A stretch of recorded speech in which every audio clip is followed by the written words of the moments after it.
ஆண்டவரும் இரட்சகருமா இருக்கிற இயேசு கிறிஸ்துவின் நாமத்திலே உங்களுக்கு என் அன்பின் வாழ்த்துக்கள். ஆமென்.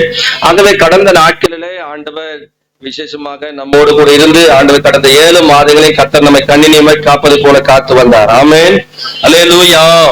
எத்தனை பேர் சொல்ல முடியும்? அல்லேலூயா. ஆகவே ஆண்டவர் நமக்கு நல்லவராய், ஆண்டவர் வல்லவராய், போதுமானவராய் நம்முடைய வாழ்க்கையில இருந்திருக்கிறார். ஆமென். அல்லேலூயா. அநேக நேரங்கள்ல நமக்கு பலவிதமான போராட்டங்கள், நெருக்கங்கள் வந்த சூழ்நிலைகள்ல கூட கர்த்தர் நமக்கு நல்லவராய் இருந்து, போதுமானவராய் இருந்து நம்மை கர்த்தர் கரம் பிடித்து நடத்தி வந்திருக்கிறார். ஆமென். அல்லேலூயா.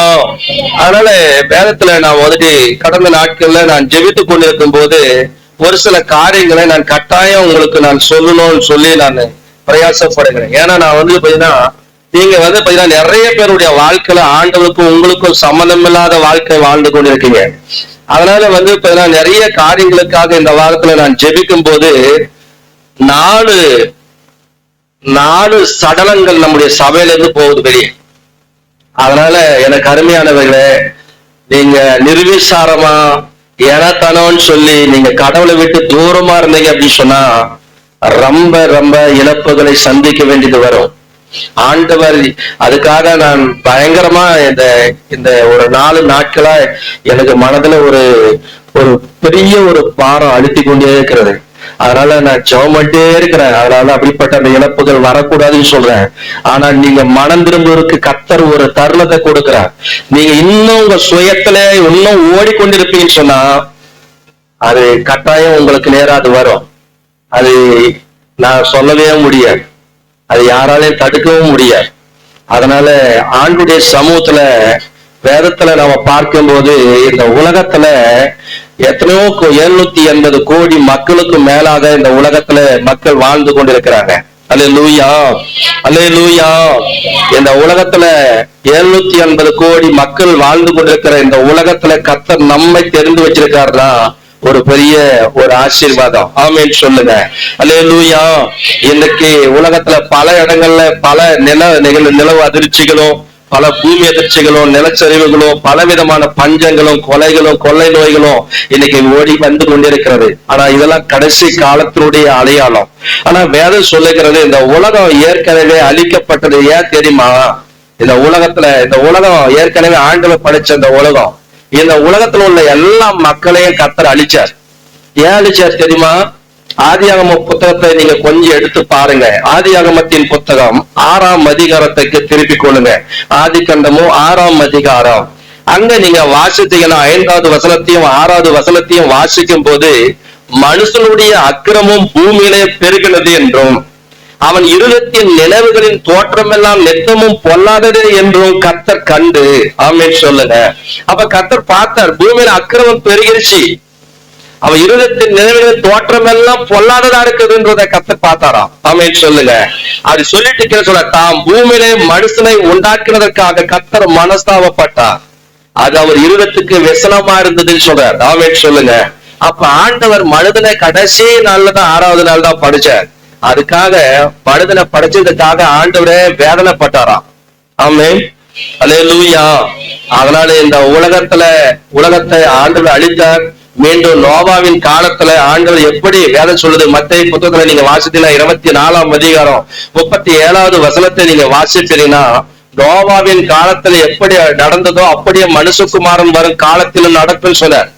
எப்படி? அடுத்த வசனம் சொல்லுது, பூமியில மனுஷர்கள் பெண் கொண்டும் பெண் கொடுத்தும் ஆகவே புசித்தும் குடித்தும் ஆகவே ஜலப்பிராலம் வந்து ஜனங்களை மாறிக்கொண்டு போக மட்டும் உணர்வில்லாது இருந்தாங்களாம். ஆமென் சொல்லுங்க. இன்னைக்கு அப்படிதான் இருக்கிறது. ரோமர்ல பவுல் எழுதும்போது சொல்றார், ரோமர் 1:21 வாசிக்கிறோம். ஆகவே தேவனை அறிந்தும் தேவனை மகிமைப்படுத்தாமலும் அவரை, அந்த வசனத்தை வாசிங்க, தேவனை மகிமைப்படுத்தாமலும் வாசிக்கலாம். ரோமர் 1ஆம் அதிகாரம் 21வது வசனம். அதை சொல்றாரு, அவர்கள் தேவனை அறிந்தும் அவரை தேவன் என்று மகிமைப்படுத்தாமலும் ஸ்தோத்திரியாமலும் இருந்து தங்கள் சிந்தனைகளினாலே வீணரானார்கள். உணர்வில்லாத அவர்களுடைய இருதயம் இருளடைந்தது. ஆமென் சொல்லுங்க. அப்போ உணர்வில்லாத இருதயங்கள்லாம் இருளடைஞ்சு காணப்படுதுன்னு சொல்றார். ஆமென் சொல்லுங்க. அல்லேலூயா. ஆகவே மனுஷகுமாரன் வரும் காலத்துல அப்படிதான் நடக்கணும்னு சொல்றாரு. ஆகவே உலகத்துல வந்து அந்த பாவிகளை ரட்சிக்கதான் ஆண்டவராகிய இயேசு கிறிஸ்து தன் ஜீவனை தந்து என்ன செய்யாரு? ரத்தம் சிந்தி மீட்டுக்கொள்ளதான் இயேசு இந்த உலகத்துக்கு வந்தார். ஆமென் சொல்லுங்க. அல்லேலூயா. ஆனாலும் ஜனங்களின் அக்கிரமங்களும் பாவங்களும் அநியாயங்களும் ஆண்டவர் என்ன செய்ய முடியல, அவரால் தாங்க முடியல. ஆமென். சிலர் மட்டும் தேவனை சிலர் மட்டும் அந்த இருந்த நாட்கள்ல அன்னைக்கு நோவா மாத்திரம்தான் இருந்தவர்களுக்குள்ள எப்படி இருந்தாராம், நீதிமானும் ஒத்தமனமா வாழ்ந்தாராம். ஆமென் சொல்லுங்க. அல்லேலூயா. நம்ம நீதிமானா நான் இருக்கிறேன்னு சொல்லலாம், ஆனா ஒத்தமமா வாழ்றேன்னு சொல்லலாம். நாம நீதிமானா உத்தமமா வாழ்ற மக்களை தான் ஆண்டவர் தேடி கொண்டிருக்கிறார். ஆமென் சொல்லுங்க. ஆதியாகமம் 6 to 9 வசனங்களை நீங்க படித்தீங்கன்னா அங்க 6ஆம் அதிகாரத்துல சொல்லப்படுது. அப்ப நோவாவையும் அவங்க குடும்பத்துக்கும் 8 பேர் மாத்திரம் பாருங்க, அவங்களுக்காக ஒரு பேழையை ஆண்டவர் காப்பாற்றபடிக்கு ஆண்டவர் உதவி செய்தார். ஆமென். அந்த பேழை தான் உங்களுக்கு பாதுகாப்பு கொடுத்து அந்த வளர்ந்த ஜலப்பிரவாகத்திலிருந்து ஆண்டவர் பாதுகாக்க வளர்ந்த உதவி செய்தார். ஆமென் சொல்லுங்க. அதனால இந்த உலகத்தை போய்தான் கோடி கோடியா ஜனங்கள் வாழ்ந்து கொண்டிருக்கும் போது இப்பொழுது இந்த உலகத்துல நிறைவேற்றும்படியான காலம் வந்திருக்குது. யோவான்ல ஆண்டவராகிய இயேசு சொல்றார். யோவான் புத்தகத்துல நீங்க படிச்சு பாருங்க. யோவான் 13ஆம் அதிகாரம், யோவான் எழுதின சுவிசேஷ புத்தகம் 13ஆம் அதிகாரத்துல நீங்க படிச்சீங்கன்னா 31வது வசனத்துல ஆண்டவராகிய இயேசு சொல்லும் போது அவர் சொல்றாரு பாருங்க, என்ன சொல்றாரு, அவர் புறப்பட்டு போன பின்பு இயேசு இப்பொழுது மனுஷகுமாரன் மகிமைப்படுகிறார், தேவனும் அவரிலே மகிமைப்படுகிறார். ஆமென் சொல்லுங்க. அல்லேலூயா. ஆகவே ஆண்டவர் மகிமைப்படுகிறதான நேரம் வரப்போகிறது. ஆகவே உண்மையும் உத்தமமாய் நடக்கிற சிலர் மட்டும் பரலோகத்துல நித்திய ஜீவனை ஆண்டவர் சுதந்திரித்துக் கொள்ள ஆண்டவர் காப்பாற்றுவார். ஆமென். அல்லேலூயா. இந்த உலகத்துல எத்தனை கோடி மக்கள் இருந்தாலும் கூட தமக்கென்று சிலரை ஆண்டவர் தேர்ந்தெடுத்து வச்சிருக்கிறார். ஆமென் சொல்லுங்க. அல்லேலூயா. அவர்கள் யார்? அவர்கள் தான் வேதம் சொல்லுது. லூக்கா 18:7-8 வசனத்துல வாசிக்கிறோம். இரவும் பகலும் அவர் அவரை நோக்கி தம்மை நோக்கி கூப்பிடுகிற யாவருக்கும், தமக்கு உண்மையா தம்மை நோக்கி கூப்பிடுகிற யாவருக்கும் அவர் என்ன பண்றாரு, சமீபமா இருக்கிறார். அப்ப இரவும் பகலும் தம்மை நோக்கி கூப்பிடுகிறவருடைய விஷயத்துல கேடிய பொறுமை உள்ளவரா இருப்பார். சீக்கிரத்துல ஆண்டவர் உங்களுக்கு நியாயம் செய்வார். அல்லேலூயா. அல்லேலூயா. ஆகவே தெரிந்து கொள்ளப்பட்டவர்கள் அப்ப இயேசு கிறிஸ்துவில உண்டான அந்த ரட்சிப்புல நித்திய மகிமையோடு கூட பெற்றுக்கொள்ளும்படிக்கு தேவன் தன்னைத்தானே தெரிந்து கொண்டிருக்கிறார். ஆமென் சொல்லுங்க. அதான் பவுல் அங்க எழுதுறார். 2 தீமோத்தேயு 2ஆம் அதிகாரம் 10வது வசனத்துல நீங்க படிச்சீங்கன்னா 2 தீமோத்தேயு 2ஆம் அதிகாரம் 10வது வசனத்துல வாசிக்கும் போது 2 தீமோத்தேயு 2ஆம் அதிகாரம் 10வது வசனத்துல அங்க சொல்றாரு, நீயோ என் போதகத்தையும் நடக்கையும் நோக்கத்தையும் விசுவாசத்தையும் நீதி சாந்தத்தையும் அன்பையும் பொறுமையும் என்று சொல்றார். ஆமென் சொல்லுங்க. இதெல்லாம் சார்ந்து வாழணும் அப்படின்னு சொல்றாரு. அப்ப போதகத்தையும் நடக்கையும் நோக்கத்தையும் விசுவாசத்தையும் நீதி சாந்தத்தையும் அன்பையும் பொறுமையும் நம்ம அடையும்படிக்கு நம்ம இருக்கிற என்ன பண்ணலாம், காத்துக்கொள்ளணும்னு சொல்ற. ஆமென் சொல்லுங்க. அல்லேலூயா. அதனால மற்றவர்களை பற்றி நம்ம கர்த்தருக்கு அப்ப தேவனாகிய கர்த்தருக்கு கவலை இல்லை. அதனால அவர்களை நினைப்பதும் இல்லை. ஆகவே ஒருவரும் கெட்டு போக கூடாது, அவருடைய சித்தமல்லன் தான் அவர் விரும்புறார்.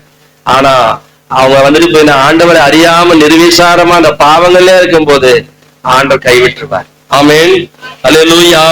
அதனால இந்த கடைசி காலம் நைட்டு பாருங்க, நாங்க ஜெபம் பண்ணிட்டு இருந்தோம். கடைசி ஜெபம் பண்ணிட்டு இருக்கும் போது ஆகவே நம்ம சர்ச்சில் ஒரு வீட்டுக்கு முன்னாடி வாசப்படியில ஒரு சவப்பெட்டி நிக்கிறத பாக்கலாம்.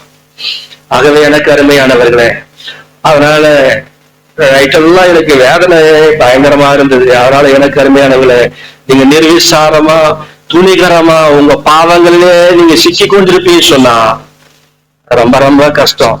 நீங்க நான் இதை சொல்லலாம் அப்படின்னு சொன்னா அது எனக்கு கஷ்டம். அது ஆண்டவர் எல்லா கணக்கு கேட்பார்.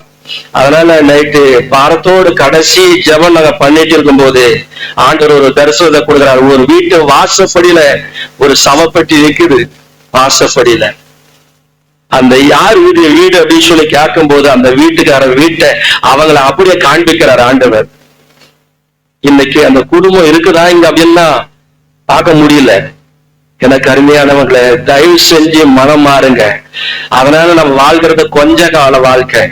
இந்த கொஞ்ச காலம் இயேசு கிறிஸ்துவுக்காக வாழ்ந்து முடிக்கணும். அதனால நீங்க நிர்விசாரமா அவன் பேச்சை கேட்டு இவன் பேச்சை கேட்டு உங்க ஆத்துமாவை கெடுத்து கொண்டா நரக ஆக்கினிக்கு போயிடுவீங்க. அதுக்காக ஆண்டவர் உங்களை தெரிந்து கொள்ள என்னை எங்கேயோ கடந்தவனை இங்க கொண்டு வரல. அதனால உங்களுக்காக திறப்பில் நின்று ஜெபிக்கும்படி ஆண்டவர் என்னை கொண்டு வந்தார். ஆகவே அவருடைய நோக்கம் நிறைவேற்றப்பட வேண்டும் என்று சொன்னால், நீங்க ஊழியக்காரருடைய வார்த்தைகளை அவமதிச்சு கொண்டு தூக்கி காலில் போட்டு தூசியை போல நீங்க உதறி கொண்டு போகிறீங்க நிறைய பேரு. இதனுடைய விளைவுகளை ஆண்டவர் நிச்சயமா சந்திக்கக்கூடிய காலங்கள் நேரங்கள் மிக அதிகம் இருக்கிறது என்பதை மறந்துடாதீங்க. மனம் திரும்பி ஆண்டோட பட்சத்துல உங்க தவறுகளை ஒத்துக்கொண்டு வருவீங்கன்னு சொன்னா உங்க ஜீவன்கள் காக்கப்படும் என்பதுல சந்தேகமே இல்லை. அதனால எனக்கு அருமையானவர்களே, அதனால நீங்க எந்த நிலைமையில இருக்கிறீங்க, கடவுளுக்கு உங்களுக்கு எந்த நிலைமையில வாழ்ந்து கொண்டிருக்கிறீங்க, உங்களுக்கு அவருக்கு என்ன ஐக்கியம் இருக்குது யோசித்துப்ப. அதுல இந்த விசுவாசம் இருக்குதா, அந்த ஆண்டோட தேடுற எண்ணம் இருக்குதா, தேவனை சார்ந்து வாழணுன்ற அவருடைய தேடணுமே, அந்த ஓய்வு நாளாட்சின்ற தேடணும் எண்ணம் இருக்குதா? நல்லா யோசித்துப்பார். ஓய்வு நாள் அஷ்டப்பட்டு ஓடிட்டு கொண்டு இருக்குங்க. ஒருத்தரை பாக்குறோம் அப்படியே சுக்குநூறு அப்படியே ஆக்சிடென்ட் ஆகி அப்படியே குப்பையா தூக்கிட்டு வராங்க. எனக்கு அருமையானவர்களே, ஓய்வு நாள் அசடி பண்ணிட்டு வேலை பணம் முக்கியம் தான். வேதம் சொல்லுகிறது பிரசங்கி 10:19 வாசிக்கிறோம். பணம் எல்லாம் விட்டுட்டு உதவும். ஆனா பண ஆசை எல்லா தீமைக்கும் வேறு. பணம் நாசமா போயிடும். அதனால பணம் பணம் பணம் சொல்லிட்டு அழிஞ்சிட்டு ஓய்வு நாளை அசடி பண்ணி கொண்டு போனீங்கன்னா அதுக்கடுத்து நான் சொல்ல வேண்டிய அவசியமே இல்லை. அதனால நீங்களே அந்த விளைவுகளை சந்திங்க. அதனால நான் சொல்ல வேண்டியது என் கடமை. ஆனா பிரயாசப்பட்டு கொண்டு இருக்கிறோம், ஜெபம் பண்ணினே இருக்கிறோம், அழுதுட்டே இருக்கிறோம், அப்படி நடக்க கூடாதுன்னு. ஆனா நிர்விசாரம் அவ்வளவு துணிகரமா பாவத்துக்கு ஓடிட்டு இருக்கிறீங்க. அதனால இந்த வாரத்துல ஊழியங்கள் இருக்குது சொல்ற, நைட் பிரேயர் கீதுன்றோம், வாங்க பைபிள் ஸ்டடி கீதுன்றோம், வாங்க காத்திருப்பு கூடத்துக்கு வாங்கன்றோம். எஜி பகத்துல இருதய கடினம், உணர்வில்லாத இருதயம் இருளடைந்து கிடக்குது. உன் வாழ்க்கை உனக்கும் ஆண்டுக்கும் எதனா சம்பந்தம் யோசித்துப்பார். உன்னை நீயே உன் மனச்சாட்சியின் படி கைய வச்சுப்பார். நீ எந்த நிலைமையில இருக்கிறது உங்களுக்கு ஆண்டவர் வெளிப்படுத்துவார்.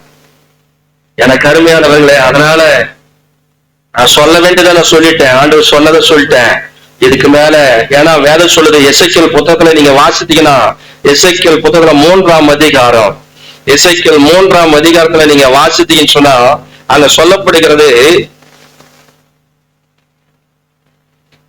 18வது வசனத்தை வாசிக்கும் போது 19வது வசனத்தை வாசிக்கும் போது சொல்றாரு, நீ துன்மார்க்கனை எச்சரித்தும் அவன் தன் துன்மார்க்கத்தையும் தன் ஆகாத வழியை விட்டு திரும்பாமற் போனால் அவன் தன் துன்மார்க்கத்திலே சாவான்.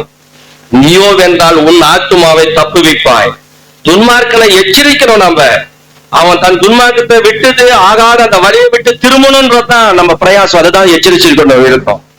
ஆனா எச்சரிச்சும் அதை விட்டு திரும்பல அப்படின்னு சொன்னா அந்த துன்மார்க்கத்துல துன்மார்க்கன் மடிஞ்சு போவான், சாவான்.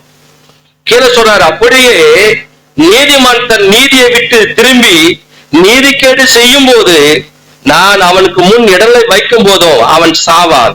நீ அவனை எச்சரிக்காதபடினாலே அவன் தன் பாவத்திலே சாவான். அவன் செய்த நீதிகள் நினைக்கப்படுவதில்லை. ஒருவேளை நான் சொல்லலன்னா அந்த ரத்த பழைய ஏங்கட்ட ஆண்டு கேப்பன்னு சொல்லி எச்சரிக்கிறார்.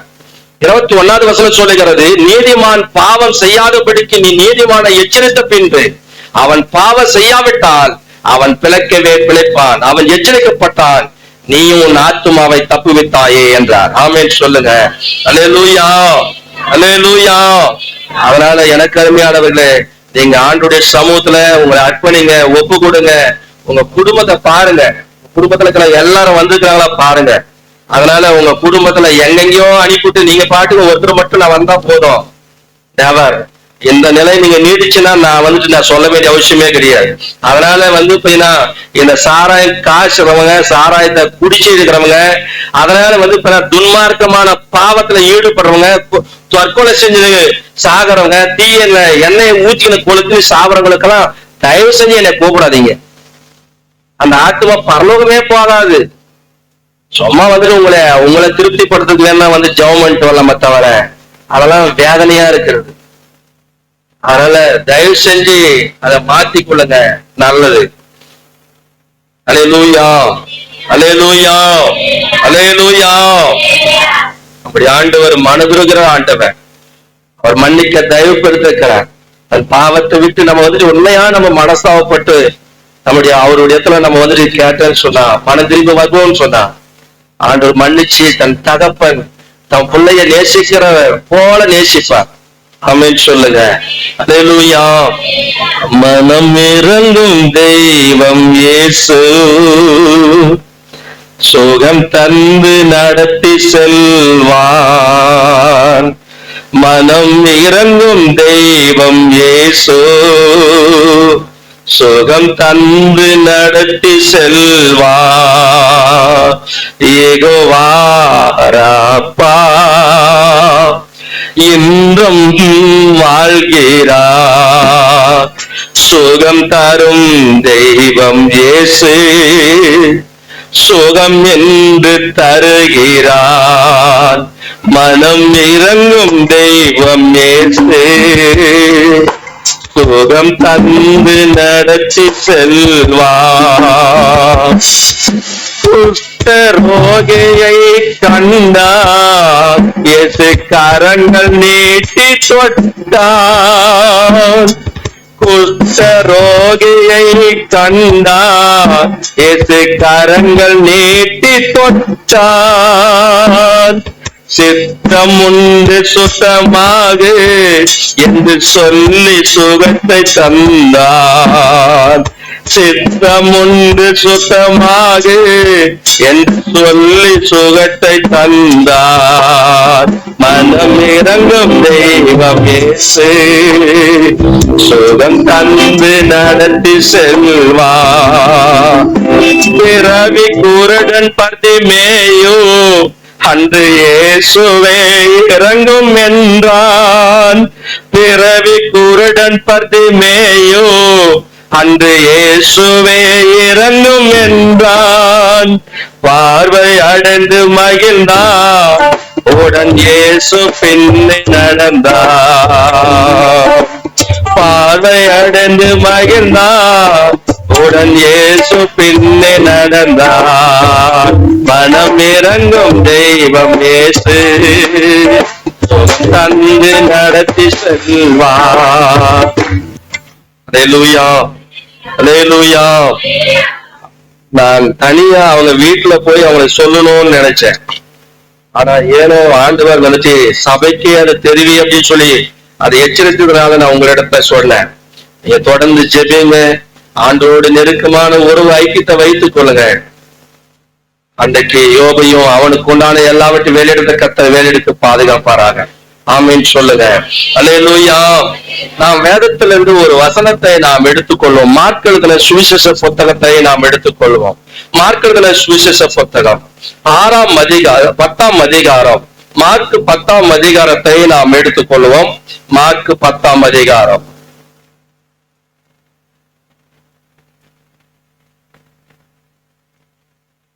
மார்க் 10ஆம் அதிகாரத்துல 46வது வசனத்திலிருந்து நாம் வாசிக்க கேட்கலாம். பின்பு அவர்கள் எரிகோவுக்கு வந்தார்கள். அவரும் அவருடைய சீசர்களும் திரளான ஜனங்களும் எரிகோவை விட்டு புறப்படுகிற போது திமேயுவின் மகனாகிய பர்திமேயு என்ற ஒரு குருடன் அலியருகே உட்கார்ந்து பிச்சை கேட்டுக் கொண்டிருந்தார். அல்லேலூயா, அல்லேலூயா.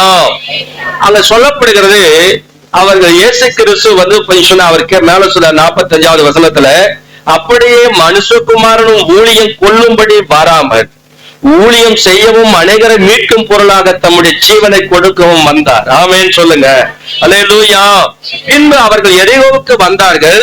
இயேசுவும் அவருடைய சீசர்களும் அவரும் அவருடைய சீசர்களும் திரளான ஜனங்களும் எரிகோவை விட்டு புறப்படுகிற போது திமேயுவின் மகனாகிய பர்திமேயு என்ற ஒரு குருடன் வழியருகே உட்கார்ந்து பிச்சை கேட்டுக் கொண்டிருந்தான் என்று சொல்கிறார். ஆமென், அல்லேலூயா.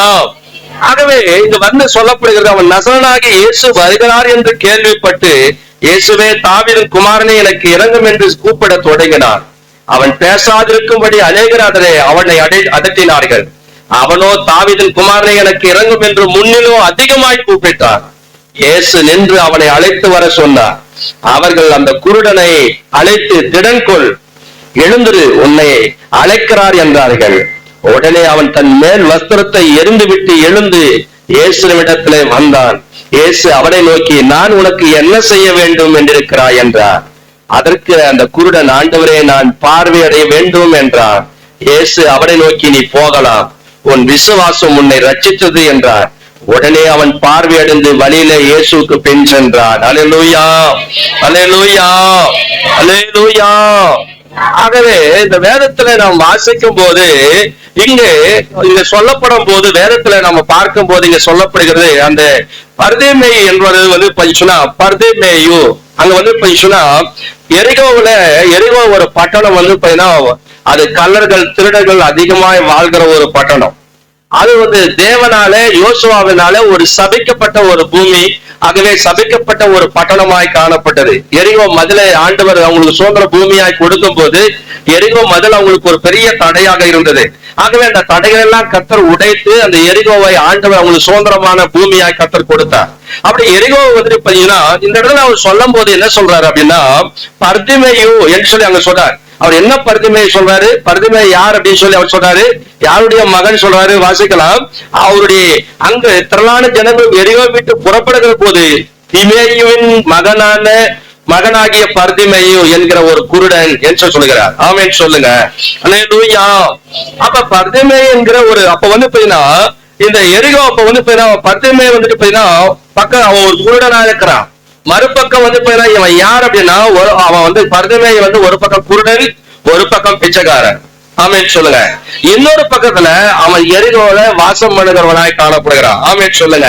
அவன் எந்த இடத்துல இருந்தான்னு சொல்லி அங்க சொல்லப்படுது. அப்ப எரிகோ ஒரு சாபத்தீடான பட்டணமாக காணப்பட்டதா பைபிள் சொல்லப்படுது. ஆமென் சொல்லுங்க. அல்லேலூயா. நீங்களும் கூட எந்த இடத்துல எந்த பட்டணத்துல நாம் வாசம் பண்றோம்தான் நமக்கு நன்றாக தெரியணும். ஆமென் சொல்லுங்க.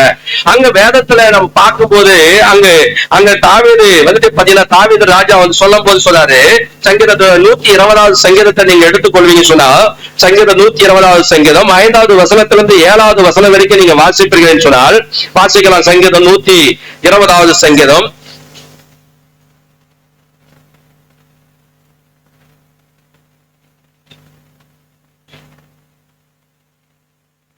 அங்க பாத்தீங்கன்னா இங்க சொல்லப்படுகிறது, அவர் ஆகாரின் கூடாரங்களிலும் வாசம் பண்ணுகிற கர்த்தர் விரும்புகிறார் அப்படின்னு சொல்லி அங்க என்ன பண்ண சொல்றாரு. அது என்ன சொல்றாருன்னா, அங்க 5வது வசனத்திலிருந்து 7வது வசனம் வரைக்கும் வாசிக்கலாம். 120 சங்கீதத்துல அங்க சொல்ற, ஐயோ நான் மேசேக்கிலே சஞ்சரித்தது போதும், கேதாரின் கூடாரங்களிலே குடியிருந்ததும் போதும், சமாதானத்தை பகைக்கிறவர்களிடத்துல என் ஆத்துமா குடியிருந்ததும் போதும், நான் சமாதானத்தை நாடுகிறேன், அவர்களோ நான் பேசும்போது யுத்தத்துக்கு எத்தனைப்படுகிறார்கள் என்று சொல்லுகிறார். ஆமென் சொல்லுங்க. அல்லேலூயா.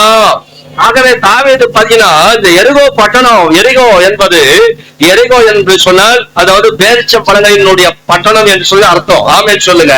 உபாகம புத்தகத்துல நீங்க வாசிப்பீர்கள் சொன்னா திவ்ய உபதேச கண்டமும் அங்க 6ஆம் அதிகாரத்துல நீங்க 34ஆம் அதிகாரத்துல நீங்க வாசிப்பீர்கள் சொன்னால் உபாகமம் 34ஆம் அதிகாரம் 34ஆம் அதிகாரத்துல வாசிக்கும் போது 3வது வசனத்தை நீங்க வாசிப்பீர்கள் சொன்னா, தென் புறத்தையும் சோவார் வரைக்கும் உள்ள பேரிச்ச மரங்களின் பட்டணம் என்னும் ஊர் முதற்கொண்டு எரிகோவின் பள்ளத்தாக்கு ஆகிய சமமான பூமியும் காண்பித்தார். ஆமென் சொல்லுங்க. அப்ப பேரிச்ச மரங்களின் பட்டணம் என்னும் ஊர் முதற்கொண்டு எரிகோவின் பள்ளத்தாக்கு ஆகிய சமனான பூமியை ஆண்டவர் என்ன பண்ணாரு, மோசேக்கு கடைசியாக ஆண்டவர் மரிப்பதற்கு முன்பாக அவர் காண்பிக்கிறார். இந்த கானான் தேசத்தினுடைய எல்லைகள் எல்லாம் சுதந்திர பூமி எல்லாம் இஸ்ரேல் மக்களுக்கு கொடுப்பதாக வாக்கு பண்ண அந்த சுதந்திர பூமி எல்லாவற்றையும் காண்பிக்கிறார். ஆமென் சொல்லுங்க. அல்லேலூயா. அந்த பட்டணத்தின் மேல ஒரு சாபம் இருந்தது. யோசுவா எரிகோவை சொன்னா அப்ப மறுபடியும் அது என்ன பண்ணக்கூடாது, எரிகோ முதல்ல தரைமட்டமா இடிச்சு நொறுக்கிட்டாங்க துதியினால. ஆகவே துதியினால இடிச்சு நொறுக்கிட்ட பிறகு மறுபடியும் அந்த ஆண்டவர் இஸ்ரேல் மக்களை எச்சரிக்கிறார், இதுல இந்த பட்டணத்துல எந்த சாபத்தினான பொருளும் நீங்க என்ன செய்யக்கூடாது, எடுக்கக்கூடாது, கொள்ளையிடக்கூடாது, அது சாபத்தீடா மாறின்னு சொல்ற.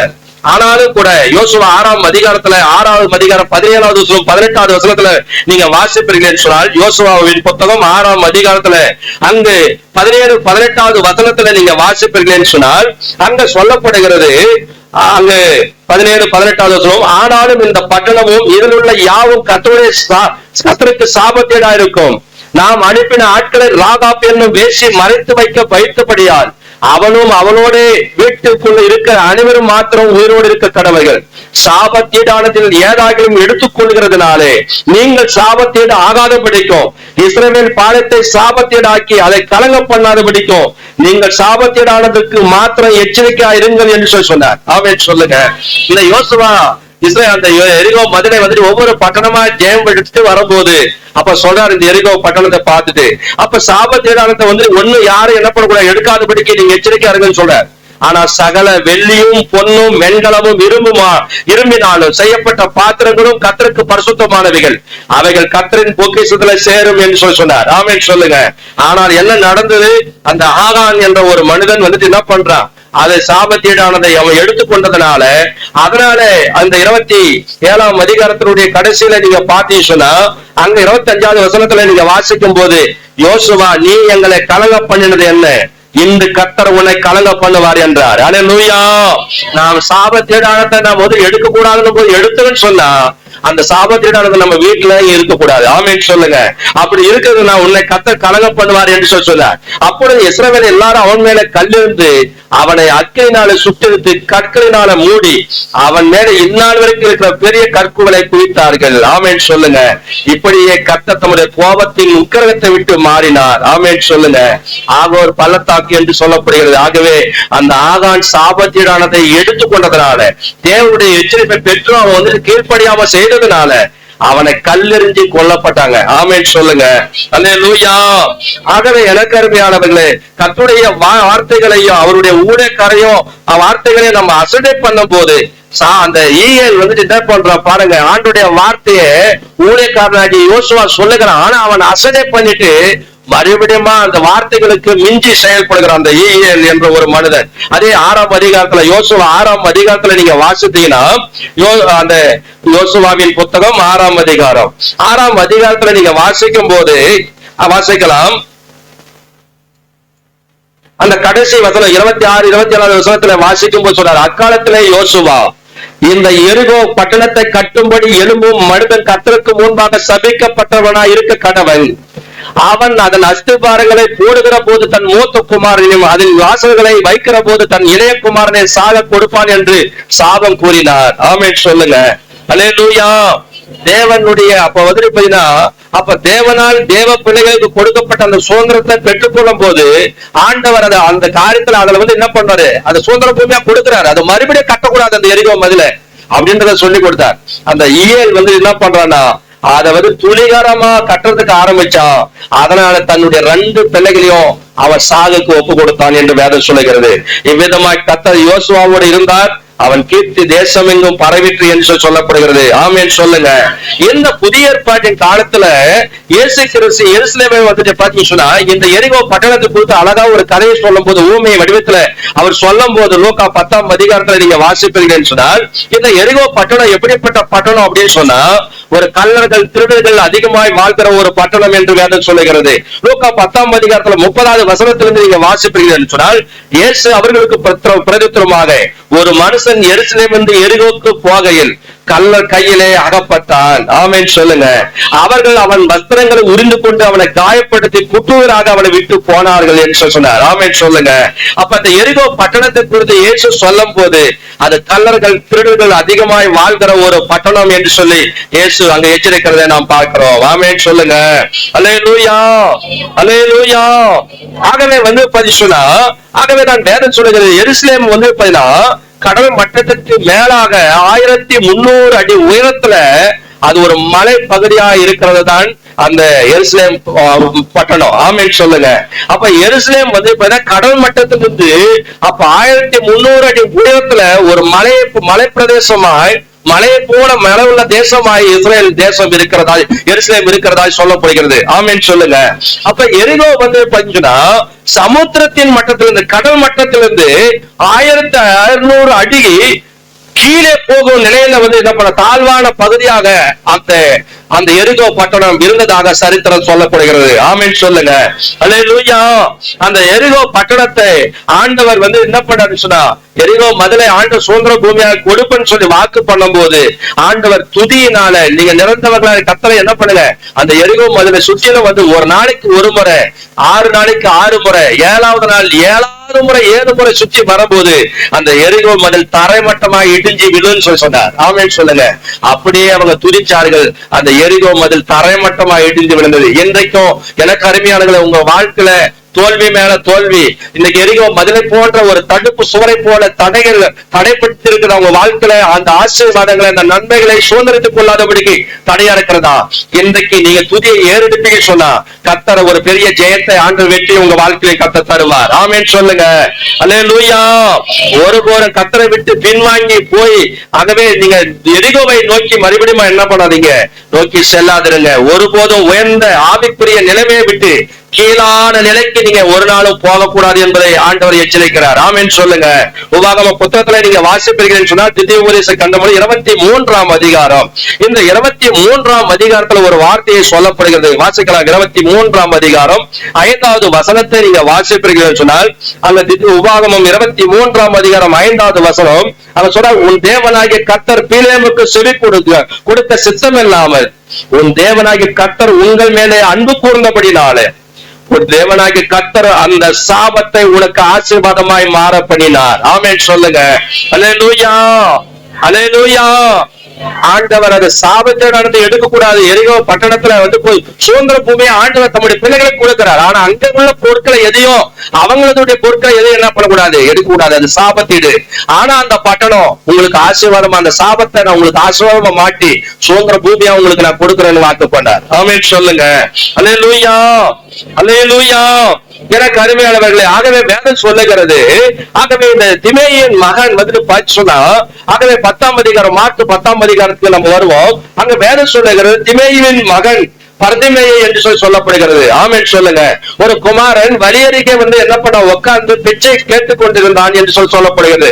ஆகவே கடந்த வாரத்துல நம்ம படிச்சோம், அதே எரிகோ பட்டணத்துல இருந்த ஒரு மனிதன் தான், அவன் பேர் சகையோ. அவன் ஒரு ஐஸ்வர்யவன், ஒரு பணக்காரன், ஆயக்காரனுக்கு தலைவனாக இருந்தவன். ஆனால் அவன் இயேசுவை பார்க்கணும்னு ஒரு ஆசை இருந்தது. அந்த ஆசையை ஆண்டவர் மனிதன் முகத்தை பார்க்கிறான், தேவன் தன்னுடைய இருதயத்தை பார்க்கிறவர். அவனுடைய ஆசையை அறிந்த ஆண்டவர் அவனை சந்தித்து அவனிடம் வீட்டுல அவன் தங்கணும்னு சொல்லி ஆண்டவராகிய இயேசு விரும்பினார். ஆமென் சொல்லுங்க. அல்லேலூயா. அவன் சந்தோஷத்தோட ஆண்டவராகிய இயேசு கிறிஸ்துவை ஏற்றுக்கொண்டவனா இருந்தான். திமேயின் மகனாகிய இந்த பர்திமேயோ, இந்த பர்திமேயை வழியருகே உட்கார்ந்து பிச்சை எடுத்துக் கொண்டிருக்கிறார். ஆனா பர்திமே என்ற வார்த்தைக்கு திமேயின் மகன் என்ற அர்த்தம். ஆமென் சொல்லுங்க. அப்ப பர் என்றால் மகன் என்ற அர்த்தம். ஆகவே பர்திமே என்ற வார்த்தைக்கு திமேயினுடைய மகன், ஆகவே தகப்பனுடைய பெயரை இணைச்சு இந்த இடத்துல சொல்லப்படுகிறது. ஆமென் சொல்லுங்க. திமே ஒரு வேலை பாத்தீங்கன்னா பிச்சைக்காரனா ஒரு வேலை இருந்திருக்க கூடும். ஆமென் சொல்லுங்க. ஏன் பிச்சைக்காரனா அவன் இருந்திருக்க கூடும் அப்படின்னு சொல்லி ஒரு வேலை சரித்திர ஆசிரியர்கள் கூறுகிறாங்க. காரணம் என்ன அப்படின்னா, ஒருவேளை அவன் செல்வந்தனா இருந்திருந்தானா, செல்வந்தனுடைய பிள்ளை ஒரு பணக்காரனுடைய பிள்ளை பிச்சை எடுக்கிற தொழிலுக்கு அனுப்பியிருக்க முடியாது. ஆமென் சொல்லுங்க. அவன் பாத்தீங்கன்னா அவன் சரி அவன் பாத்தீங்கன்னா பிச்சைக்காரன அவங்க அப்பா பிச்சை எடுக்கிற தொழில் செய்ததுனால அவன் பிள்ளையும் பிச்சை எடுக்கிற தொழில் செய்கிறவனா இருந்தான். ஆமென் சொல்லுங்க. எங்க ஊர்ல நான் படிக்க கொண்டிருக்கும் போது சின்ன சின்ன பசங்களா நாங்க இருக்கும் போது 1ஆம் கிளாஸ் 2வது கிளாஸ் படிக்கும் போது அப்ப ஒரு சிலர் எங்களுக்கு என்ன பண்ணாங்க, எங்களுக்கு டியூஷன் எங்களுக்கு அண்ணமாரெல்லாம் என்ன பண்ணாங்க, சொல்லி கொடுப்பாங்க. அந்த டியூஷன் சாயங்காலம் டியூஷன் சொல்லி தருவாங்க. அவங்க கிட்ட நாங்க வாஜரங்க கிட்ட கூட ஸ்கூல்ல கூட சமாளிச்சு வந்துடலாம், இவங்க கிட்ட மட்டும் சமாளிக்கவே முடியாது.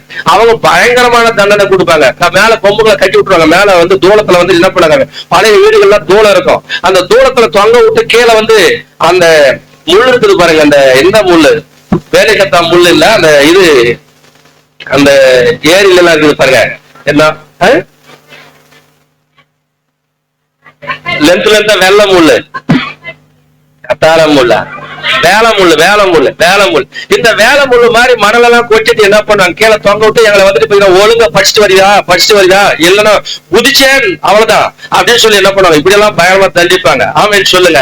அப்படி அவங்க அப்படி சொல்லி கொடுத்த அந்த காலத்துல அவங்க கொள்ள என்ன பண்ணுவாங்கன்னா எல்லாரையும் கேட்பாங்க, நீ எல்லாம் படிச்சு நீ என்ன வேலைக்கு போற அப்படின்னு எல்லாத்தையும் கேட்பாங்க.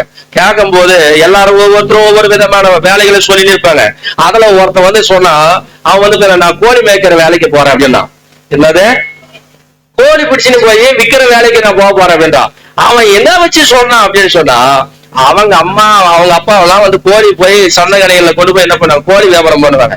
அதனால அதே தொழில அவன் வந்து என்ன பண்றான் பாருங்க, மாறாத சொல்றான். ஆமென் சொல்லுங்க. அல்லேலூயா, அல்லேலூயா. ஆகவே வந்து பண்ணி சொன்னா அவனை வந்து இப்ப ஒரு முறை அந்த கோழி மேய்க்கிறதுக்கு போறேன்னு சொன்னா பாருங்க, அவனும் நல்லதான் படிக்கக்கூடியவன். ஆனா வந்து இப்ப அடிமையா அது கட்டது ஒருத்தர்கிட்ட எஜமான் கிட்ட போய் வேலை செஞ்சான். ஆனா வந்து இப்ப ஒரு நாள் வந்துட்டு எல்லாம் வந்துட்டு தமிழ் மாசத்தை சொல்லு, சித்திரை வைகாசி ஆடி ஆவி அப்படின்னு சொல்லிடுவான் அப்படின்னு சொன்னா, இவன் சொல்லுவானா சித்திரை வைகாசி ஆடி ஆடி ஆவணி ஆவணி அப்படின்னு சொல்லிட்டு புரட்டாசின்றது புரட்டாசின்னு சொல்லிட்டான். என்ன சொல்லிட்டான்? புரட்டாசின்றதுக்கு புரட்டாசின்னு சொல்லிட்டான். இப்படி அவன் படிச்சுட்டான். ஆமென் சொல்லுங்க. இன்னைக்கும் அப்படிதான் இருக்கிறான். அவன் எந்த வேலைக்கும் போக முடியல, கோழி வியாபாரம் பண்ணா இப்ப வந்துட்டு எப்படிங்கிறானே தெரியல. ஆமென் சொல்லுங்க. அதனால வந்து சொன்னா இந்த பர்திமை வந்து அவனுடைய தகப்பன் அந்த திமை வந்து ஒருவேளை செல்வந்தனாய் பணக்காரனாய் இருந்திருந்தான்னு சொன்னா, அவன் வந்துட்டு அவன் பிள்ளையும் பணக்கார நிலையில தான் இருப்பான். அவன் பிச்சை எடுக்கிற தொழிலுக்கு போயிருக்க முடியாது. ஆமென் சொல்லுங்க. அல்லேலூயா, அல்லேலூயா. கையில உயர்த்தி அலையிலே சொல்லுவோமா?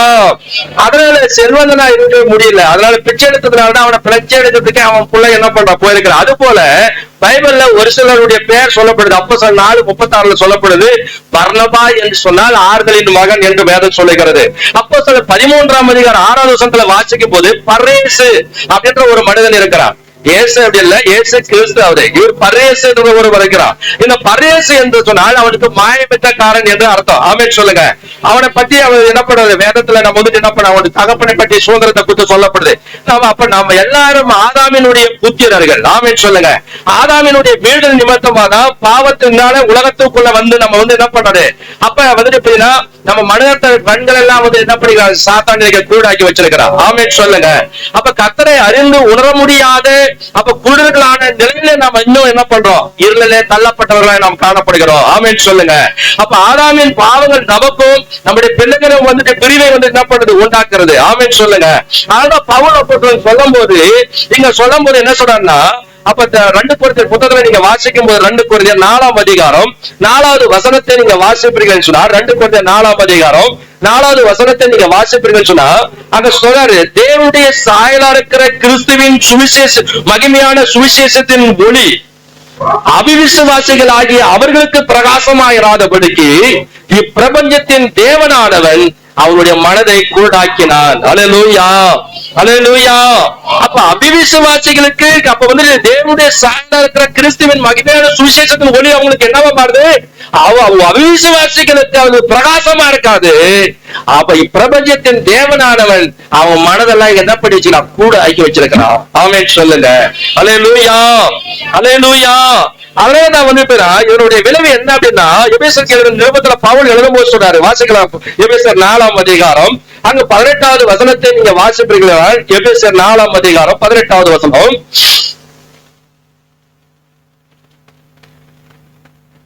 எபேசியர் 4:18 சொல்றாரு, சகல பரிசுத்தவான்களோடு கூட, 18வது வசனம் அங்க வந்து சொல்றாரு, அவர்கள் புத்தியில் அந்தகாரப்பட்டு, என்னத்துல அப்ப அவிசுவாசிகளா இருக்கிறவங்களுக்கு அவங்க புத்தியில என்ன பண்ணிட்டாங்க, அந்தகாரப்பட்டிருக்காங்க, இருள இருக்காங்க.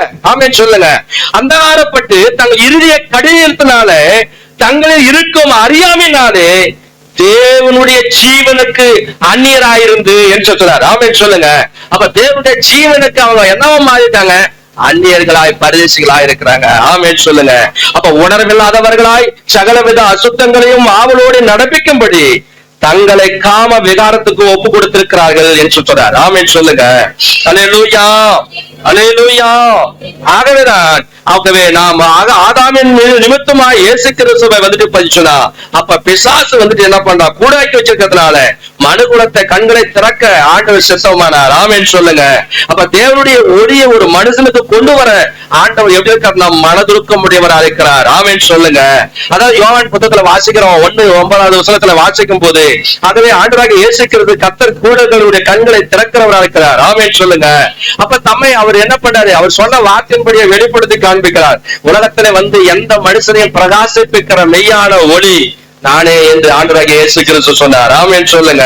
அப்ப கண் திறக்கப்பட்டவனாகிய பேதுரு எழுதுகிறார், மகிழ்ச்சியோடு கூட அவர் எழுதுறார். 1 பேதுரு 2ஆம் அதிகாரத்துல வாசிக்கும் போது, உங்களை அந்தகாரத்துல 2:9 உங்களை அந்தகாரத்திலிருந்து ஆச்சரியமான ஒருங்கிணத்துக்கு வரவழைத்தவருடைய புண்ணியங்களை நீங்க அறிவிக்கும்படிக்கு நீங்க ஆசாரியர்களாகவும் ராஜாக்களாகவும் ஆசாரியாகவும் கட்டப்பட்டு நீங்க வருகிறீங்க என்று சொல்றார். ஆமென் சொல்லுங்க. அல்லேலூயா. முன்னே நீங்க தேவனுடைய இரக்கத்தை பெறாதவங்களா இருந்தீங்க, இப்ப இரக்கம் பெற்றவங்களா இருக்கீங்க. முன்னே அவருடைய ஜனமா இருக்கவில்லை, இப்பொழுதோ தேவனுடைய ஜனங்களா நீங்க இருக்கீங்கன்னு சொல்லுகிறார். ஆமென் சொல்லுங்க. அந்த வெளிச்சத்தின் பிள்ளைகளாய் வெளிச்சத்துல நடக்கணும் என்பதை அங்க என்ன பண்றது சொல்லிக் கொடுக்கிறது என்றதை நாம் வாசிக்கிறோம். ஆமென் சொல்லுங்க. அல்லேலூயா.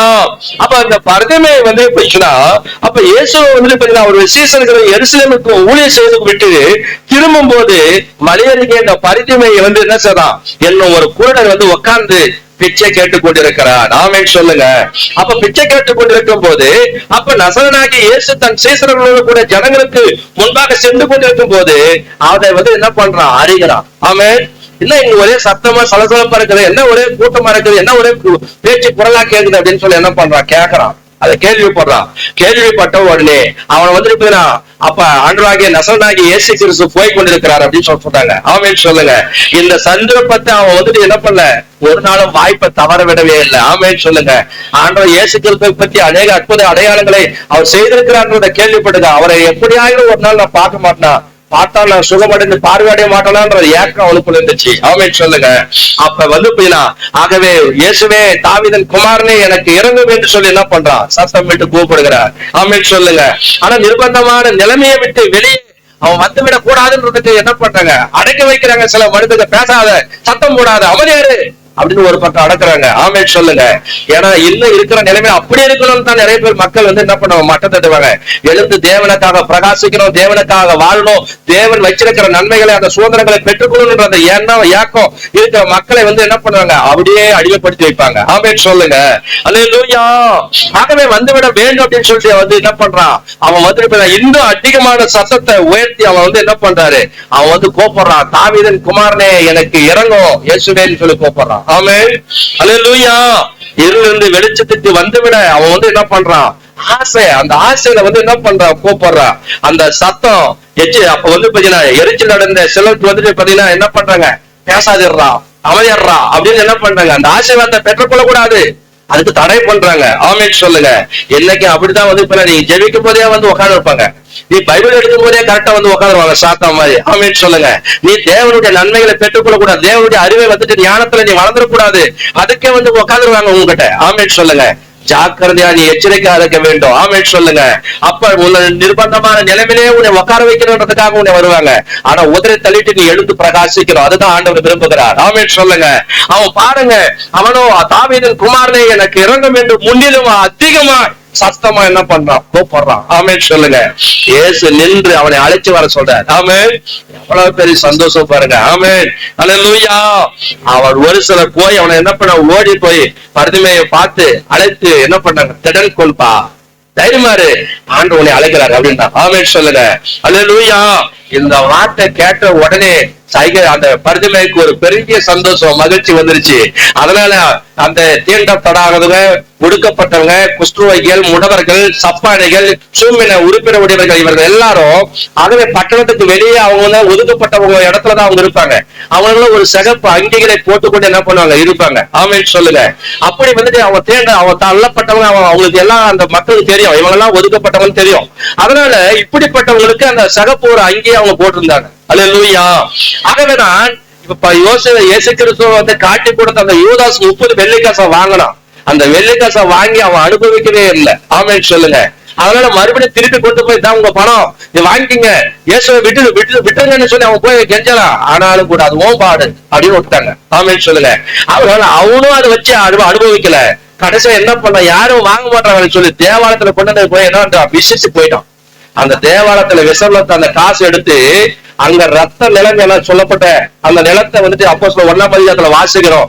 அந்த நிலத்தை என்ன பண்ண வாங்கி அப்படிப்பட்ட மக்களுக்காக, அந்த குஷ்டரோகிகள், சப்பானிகள், முடவர்கள், அப்படிப்பட்டவங்களுக்காக அந்த ரத்த நிலம் எனப்பட்ட அந்த நிலத்தை அவங்களுக்கு வாங்கினாங்களாம் அந்த பணத்துல. ஆமென் சொல்லுங்க. அல்லேலூயா. ஆகவே இந்த குஷ்டரோகி பாருங்க, அவன் தாவீதின் குமாரனே எனக்கு இறங்கும் என்று சொல்லி அதிக சத்தமா கூப்பிடுறான்.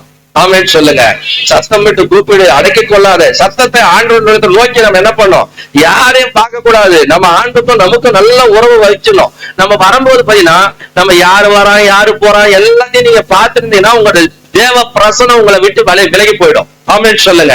நீங்க பைபிள் படிக்கும் போது கூட கிரமமா படிக்கணும், பைபிள் படிக்கணும். அப்படி படிச்சீங்கன்னா நீ இங்க பைபிள படிச்சுக்கணும், அங்க பாத்துக்கணும், இங்க பாத்துக்கணும், யாரு பாக்குறாங்க, என்ன பண்றாங்க, என்ன செய்யறாங்க நீ பாத்தீங்கன்னா உனக்குள்ள அந்த ஒரு மன அந்த ஐக்கியம் வந்து என்ன பண்ண வரவே வராது. ஆமென் சொல்லுங்க. நீ என்ன படிச்சுன்னு உனக்கே தெரியாது ஒரு கொஞ்ச நேரத்துக்குள்ள. ஆமென் சொல்லுங்க. அதனால பைபிளை வந்து சரியா கிரமமா நம்ம படிக்கணும். ஆமென் சொல்லுங்க. அதனால வழியில நின்று அப்ப பாருங்க, அதிக சத்தமிட்டு கூப்பிடணும். நம்ம ஆண்டவரை நோக்கி என்ன பண்ணோம்? கூப்பிடத்துல நம்ம யாரையும் நம்ம பார்க்கவே கூடாது. ஆமென் சொல்லுங்க. அல்லேலூயா. ஆண்டவரை தேடுவதில்லை, ஆண்டவரை கூப்பிடுவதில்லை நம்ம வந்து யாரும் என்ன பண்ணக்கூடாது? மூன்றாவது மனுஷன், இரண்டாவது மனிதன் நம்மளுடைய வாழ்க்கையில வந்து குறிக்கவே கூடாது. நமக்கும் ஆண்டுக்கும் நல்ல ஒரு ஐக்கியத்தை ஏற்படுத்திக் கொள்ள வேண்டும். ஆமென் சொல்லுங்க. இயேசு அழைத்து வர சொல்றாரு, சொன்ன உடனே அவனுக்கு பெரிய சந்தோஷம். ஆமென் சொல்லுங்க. திடன்கொள், எழுந்து உன்னை அழைக்கிறான்னு சொல்லி சொன்னாங்க. அவன் பாருங்க, அவன் பிச்சை எடுத்து கொண்டு இருக்கிறான். ஆனா இந்த என்னுடைய என் கூட வந்து படிச்ச ஒரு நண்பர் இருக்காரு எங்க ஊர்ல. அவர் வந்து அவங்க அப்பாவே டாக்டர். அவர் வந்து அவருடைய பிள்ளைய வந்துட்டு டாக்டருக்கு படிக்க வைக்கிறதுக்கு அவர் MBBS படிக்க வச்சு, ஆகவே MDR படிக்க வச்சு என்ன பண்ணாங்க, ரஷ்யாவில் படிக்க வச்சார். ஆகவே படிக்க வச்சுட்டு அவர் வரும்போது வந்து எங்களை எல்லாம் கூப்பிடுவார், வந்திருக்கு அப்படின்னு சொல்லி கூப்பிடுவாங்க. அப்ப நாங்க அங்க இருக்கும் போது நான் அடிக்கடி போய் அவரை மீட் பண்ணுவேன். இப்ப வந்து பெரிய ஹாஸ்பிட்டல்லாம் கட்டிட்டு ரொம்ப இதா இருக்க. அதனால வந்து சொன்னா அப்ப அந்த நபர் வந்து சொல்லுவார், ரஷ்யாவில படிச்சுட்டு இங்கதான் பாத்தீங்கன்னா ரோடெல்லாம் வந்துட்டு எப்படினாலும் கிடைக்குது ரோடுங்க. ஆனா அங்கெல்லாம் வந்து பாத்தீங்கன்னா ரஷ்யாவில் ரோடு பாத்தீங்கன்னா கண்ணாடி முகத்துல தெரியுற மாதிரி ரோடு இருக்கும். ஆனா 1 மணி நேரத்துக்கு ஒரு முறை வந்துட்டு என்ன பண்ணோம், ஒரு வண்டி வரும், அந்த மாநகராட்சி வண்டி. அது வந்த வண்டி என்ன பண்ண, தண்ணி ஊத்தி அப்படியே தொடச்சிட்டு போயிடும். அப்படியே அவ்வளவு பளிச்சுன்னு இருக்கும். ஒரே செகண்டுக்கு செகண்ட் வந்து என்ன பண்ணும், இத்தனை கிலோமீட்டர் வேகத்துல தான் இந்த இடத்துல இப்படி போகணும் அப்படின்னு சொன்னா அந்த மீட்டருக்கு தகுந்த மாதிரி என்ன பண்ணும், அந்த வண்டி ஓட்டணும். அப்படி இல்லைன்னா பின்னாடி வர வண்டிகள் வந்து அடிச்சிடுவாங்க. அடுத்த உடனே அடிச்சுட்டு மூளைக்கு நிறுத்தி வச்சுருக்க மாட்டாங்க. அடுத்த ஒரு அரை மணி நேரத்துக்குள்ள பாத்தீங்கன்னா அந்த இடத்துல அந்த வண்டியா இருக்காது, ஆக்சிடென்ட், அந்த வண்டி உடனே தூக்கி போட்டுவாங்க. அந்த மாதிரி அப்படி அவ்வளவு ஒரு பாதுகாப்பா அந்த தேசத்துல அப்படி எல்லாம் வச்சுட்டு இருக்கிறாங்க. ஆனா வந்து சொன்னா அப்ப நான் ஒரு வார்த்தையை அவர்கிட்ட கேட்டேன். அப்படி கேட்கும் போது அங்கேயும் பிச்சைக்காரங்களா இருக்கிறாங்களான்னு நான் ஒரு வார்த்தை கேட்டேன். அப்படின்னு சொல்லுங்க. அப்ப அவருக்கு சொன்னாரு, ஐயா அங்க வந்து பிச்சைக்காரங்க எல்லாம் இங்க மாறிக்கிறவங்க எல்லாம் இல்ல, அங்க பிச்சைக்காரங்க வந்து கோயில் ஒரு முக்கியமான இடத்துல சமுதாயத்துல ஜனங்கள் அதிகமா கூடுற இடங்கள் எல்லாம் அந்த பிச்சைக்காரன் வருவாங்க. ஆனா அவங்கள பிச்சைக்காரன் யாரையும் நம்ம வந்து என்ன பண்ண முடியாது, பார்த்துக்கவே கொள்ளவே முடியாது. ஆனா அவங்களும் எப்படி இருப்பாங்கன்னா அவங்க லைனை வந்து என்ன பண்ணுவாங்க, எல்லாருக்கும் கார் இருக்கும். பிச்சைக்காரன் அத்தனை பேருக்கு காரோட தான் வந்து நின்னுப்பா, காருக்கு முன்னாடிதான் வந்து உக்காந்துப்பா நின்னுப்பா. ஆகவே வந்து இவங்கெல்லாம் யாரு அப்படின்னா இவங்க எல்லாம் பிச்சைக்காரங்க அப்படின்னு சொல்லுவாங்க. அங்க அந்த மாதிரி பிச்சைக்காரங்களே காரோடு தான் வருவாங்களாம். அவங்களுக்கு தகுந்த டாலர் கொடுத்துட்டு போயிட்டே இருப்பாங்க. ஆமென் சொல்லுங்க. அப்படி இருக்கிறாங்க. ஆகவே வந்து பரிசுனா அப்ப இந்த பரிதமை குருடன் வந்து பரிசுனா இப்ப பாருங்க, இவன் பிச்சை எடுக்கிற தொழிலாக செய்து கொண்டிருக்கிறான். ஆமென் சொல்லுங்க.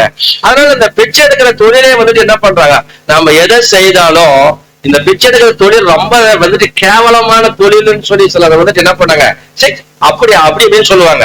ஆமென் சொல்லுங்க. நான் சொல்லுவேன், சாராயம் காக்கிறத விட சாராயம் விற்கிறத விட மோசமான தொழில் இந்த பிச்சை எடுக்கிற தொழில் கிடையாதுன்னு நான் அடிச்சு சொல்லுவேன். ஆமென் சொல்லுங்க. அல்லேலூயா, அல்லேலூயா. அது அநேகருடைய குடும்பத்தை நாசம் எடுக்கிறது அந்த தொழில். அநேகருடைய வயிற்றுச்சல கொட்டி கொள்றது அந்த தொழிலும், அந்த செய்கிற தொழிலும், அந்த வேலை செய்யறவங்க. ஆமென் சொல்லுங்க. அதுக்கு பிச்சை எடுக்கிறது எவ்வளவோ மேன்மையான ஒரு தொழில். ஆமென் சொல்லுங்க. அதனால வேதம் சொல்லுகிறது, அவன் பாருங்க, திடன்கொள், எழுந்திரு உன்னை ஆண்டவர் அழைக்கிறான்னு சொன்ன மாத்திரத்துல அவன் உடனே என்ன பண்றான், தன்னுடைய மேல அங்கேயே வஸ்திரத்தை தூக்கி எரிஞ்சிட்டு, இதுக்கு மேல இந்த வஸ்திரத்துக்கு எதுக்கும் வேலை கிடையாது, ஏன்னா என்னை ஆண்டவர் அழைச்சிட்டாரு அப்படின்றான். ஆமென் சொல்லுங்க. அப்பவே அவனுடைய விசுவாசம் அவனுக்கு பெருகிருச்சு. ஆமென் சொல்லுங்க. விசுவாசத்தினால் வராதது யாவும் பாவமே, 4:23 ரோமர். அல்லேலூயா. ஆகவே விசுவாசத்தினால தேவனுடைய மகிமை காண்பாய் என்று வேதம் சொல்லுகிறது. யோவான் 11:40 வாசிக்கிறோம். ஆகவே விசுவாசத்தினால தேவனுடைய மகிமை நம்ம காண்போம். ஆமென் சொல்லுங்க. அந்த மகிமையை அவன் வந்து பார்க்கணுன்றதுக்காக அந்த விசுவாசம் அவனுக்குள்ள வந்துச்சு. வஸ்திரத்தை கண்டி தூக்கி எரிஞ்சிட்டான். ஆமென் சொல்லுங்க. உடனே அவன் போயிட்டு மேல் வஸ்திரங்களை எரிந்து விட்டு அவன் போய் என்ன பண்ணா, இயேசு இடத்துல வருகிறான். இயேசு அவனை பார்த்து கேட்கிறான், நான் உனக்கு என்ன செய்ய வேண்டும் என்று அப்படின்றாரு. ஆமென் சொல்லுங்க. அவனை பார்த்து கேட்டாரு, உனக்கு என்ன செய்ய வேண்டும் என்று இருக்கிற அப்படின்னு சொல்லி கேட்டார். ஆமென் சொல்லுங்க. அவன் நான் குருடனா இருக்கிறதுனால நான் பார்வையடையணும்னு கேட்டார். இன்னைக்கு உன்னை பார்த்து ஆண்டவராகிய இயேசு சொல்றாரு, உனக்கு என்ன செய்ய வேண்டும் என்று என்றிருக்கிறாய் என்று சொல்லி சொல்றாரு. ஆமென் சொல்லுங்க. அல்லேலூயா. இன்னைக்கு உனக்கு சுகம் வேணுமா, அற்புதம் வேணுமா, என்ன உனக்கு வேணும், உன் பிரச்சனைக்கு என்ன பிரச்சனை, உனக்கு என்ன செய்ய வேண்டும் என்று இருக்கிறாய் என்று இயேசு இந்த காலை வேளையில உன்னை பார்த்து கேட்கிறார். ஆமென் சொல்லுங்க. அல்லேலூயா. அந்த பர்திமை நான் பார்வையிட வேண்டும் அப்படின்னு சொன்னா ஆமென் சொல்லுங்க. சொன்ன உடனே இயேசு நீ போகலாம், நீ விசுவாசத்தபடி உனக்கு ஆக கடவுள். அந்த செகண்ட் அவன் பார்வையிடந்தார். அல்லேலூயா. அல்லேலூயா. ஆகவே அதுக்கு பிறகு பாருங்க, அதுக்கு பிறகு அந்த குருடன் ஆண்டவரை பார்வை அடைந்த பிறகு நீ போகலாம், உன் விசுவாசத்தின்படி உன்னை ரட்சித்ததுன்னு சொன்ன உடனே அவன் பாருங்க தொட்டு பார்த்தான், பார்வை வந்து விட்டது. ஆமென் சொல்லுங்க. இயேசு அற்புதமானவர், இன்றைக்கும் அற்புதங்களை செய்வதற்கு அவர் ஆயத்தம் இருக்கிறார். அல்லேலூயா. அல்லேலூயா. அவர் அவர் போகிற இடங்கள் எல்லாம் பாருங்க, அவனும் அந்த நன்மைகளை பெற்றுக்கொண்ட பிறகு எல்லா திசைகளுக்கும் இயேசு எங்கெல்லாம் போறாரா அங்கெல்லாம் போய் ஆண்டவர் மையப்பட்டு போயிட்டே இருக்கிறார். ஆமென் சொல்லுங்க. அல்லேலூயா. அவரிடத்தை வந்தவர்கள் ஆண்டு ஒரு நாள் வெட்கப்படுத்த விடத்துல கைவிடுறதே கிடையாது. அவர் எப்படிப்பட்டவர்? எபிரேயர் 13:8 வாசிக்கிறோம், அவர் நேற்றும் இன்றும் அவர் என்றும் அவர் மாறாத தேவன். அல்லேலூயா. அல்லேலூயா. ஆகவே ஆண்டவராகிய இயேசு கிறிஸ்து ஆகவே இன்றைக்கும் அவர் மாறாதவர். மல்கியா புத்தகத்துல 3:6 வாசிக்கும் போது கர்த்தர் மாறாதவர். ஆமென் சொல்லுங்க. மனிதர்கள் மாறிடலாம், ஆனா கர்த்தர் ஒரு நாளும் மாறாத தேவன். எத்தனை பேர் விசுவாசிக்கிறீங்க? அல்லேலூயா. அல்லேலூயா. ஆகவே இன்றைக்கு அவர் உங்களுக்கும் ஒரு அற்புதத்தை செய்வார். எத்தனை பேர் விசுவாசிக்கிறீங்க? அல்லேலூயா. இயேசு சென்ற இடங்கள் எல்லாம் அற்புதங்களை ஆண்டவர் நிகழ்த்தி காண்பிச்சார். ஆமென். அவருடைய அன்பு, அவருடைய தயவு, அவருடைய காருண்யம், அவருடைய இரக்கத்தை மற்ற மக்களுக்கு என்ன பண்ண காண்பிச்சு கொண்டே இருந்தார். ஆமென் சொல்லுங்க. ஒரு நாளும் அவர் என்ன பண்ணல, அவர் சும்மா விடவே இல்லை. எல்லாரையும் அவரை தேடி வந்த யாரும் சுகம் பெற்றாங்க, அற்புதங்களை பெற்றுக் கொண்டாங்க. இன்னைக்கு அவரை தேடி வந்த உங்களையும் மேலேயும் கர்த்தர் மனதுருக்கம் உள்ளவரா இருக்கிறார். ஆமென் சொல்லுங்க. அல்லேலூயா. அவர் மனதுருக்கத்திலே ஐஸ்வர்யத்திலே அவர் ஐஸ்வர்யம் உள்ளவராய் அற்புதத்தை அவர் செய்து கொண்டிருக்கிறார். ஆமென் சொல்லுங்க. அவரை நோக்கி நீங்க கூப்பிடணும், அவர் எதிர்பார்க்கிறார். நீங்க உண்மையா கூப்பிடணும். சாருங்க நீங்க அமைதியாரு, பேசாத, சத்தம் அடக்கல. ஆனாலும் சத்தத்தை முன்னிலவே காட்டணும், மறுபடியும் பின்னிலவே அதிகமா சத்தமா இயேசுவே தாவீதின் குமாரனை எனக்கு இறங்குன்னு சொல்லி கூப்பிட்டா. ஆமென் சொல்லுங்க. நாம ஏதோ கூப்பிட்டுட்டு நான் இயேசுவை தான் கூப்பிட்டேன், அவர் எனக்கு என்ன பண்ணிட்டாரு, எல்லா கடவுளையும் அந்த மாதிரி அவர் என்ன எனக்கு அவர் கைவிட்டாரு. உண்மையா அவரை கூப்பிடணும். ஆமென் சொல்லுங்க. ஒரு முறை கூப்பிட்டு நம்ம நின்று கூடாது, அவர் மறுபடியும் சத்தத்தை உயர்த்தி நம்ம கூப்பிடணும். அதை எதிர்பார்க்கிறார். அல்லேலூயா. இன்னைக்கு ஒரு பிரச்சனை, உன் வாழ்க்கையில ஒரு போராட்டத்துக்கு முற்றுப்புள்ளி வரணும்னா சத்தத்தை அவர் எதிர்பார்க்கிறார். என்னை கூப்பிடுவியான்னு சொல்லி பார்க்கிறார். மனிதனை நாடி நாடி தேடி அலைஞ்சு கொடுக்கிறத விட அவரை நோக்கி கூப்பிடுறியான்னு சொல்லி ஆண்டவர் பார்க்கிறார். ஆமென் சொல்லுங்க. நீ கூப்பிடும் போது ஆண்டவர் கர்த்தரை எதிர்பார்க்கிறார், உனக்கு ஒரு அற்புதத்தை செய்யும்படிக்கு, உன் விசுவாசத்தை பலப்படுத்தும்படிக்கு, உண்மையில மனதிருக்கும்படி உனக்கு இறக்க செய்யும்படிக்கு அவர் என்றைக்கும் அற்புதங்களை செய்கிறதுக்கு அவர் காத்து கொண்டிருக்கிறார். ஆமென் சொல்லுங்க. உன் விசுவாசம் உன்னை ரட்சித்தது என்று சொல்லி பல இடங்களில் ஆண்டவர் சொல்லுகிறார். விசுவாசம் தான் அற்புதங்களை கொண்டு வரும். ஆமென் சொல்லுங்க. அல்லேலூயா.